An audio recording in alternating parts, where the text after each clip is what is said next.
After 2 years, the rehabilitation effort in Yolanda-affected areas is still halfway done, according to a report from the National Economic and Development Authority, or NEDA. Mon Jocson will tell us why. It has been 2 years since Typhoon Yolanda wreaked havoc in the eastern Visayas, yet a massive rehabilitation effort is still to be done in devastated areas. According to a report from the National Economic and Development Authority, or NEDA, the government's rehabilitation project is still halfway to completion. The ongoing and the largely completed, roughly about 51% of the projects have been completed. Among primary concerns are the housing and livelihood projects for Yolanda victims. Based on records of the National Housing Authority, a total of 205,000 temporary shelters are to be erected and must be completed by the end of 2017. In December 2014, the NHA was able to finish more than 21,000 housing units. In June 2015, more than 42,000 units have been completed. By the end of this year, the agency targets to complete 30,000 units.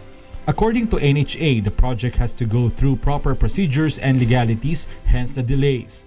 The bidding procurement process, the shortest really that we can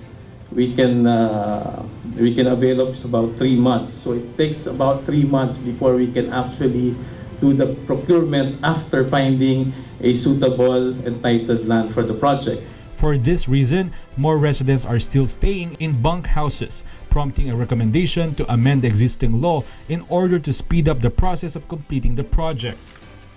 We have already prepared a draft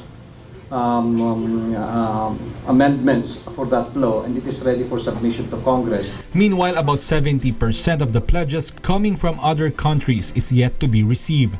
According to the Department of Budget and Management, they are just awaiting the transfer of the said funds. They gave this, or they pledged this out of their generosity, and we appreciate that. And we continue to wait, but I think, they have all their reasons why there is a delay. And so for the multilateral commitments, we have asked the Department of Finance to see what can be done to accelerate the remittances. On its part, the government has asked for understanding over the delays of the rehabilitation project, citing that the devastation of Typhoon Yolanda was massive. Therefore, the government needs more time to finish the recovery project in affected areas. Mon Jocson reporting for Y News.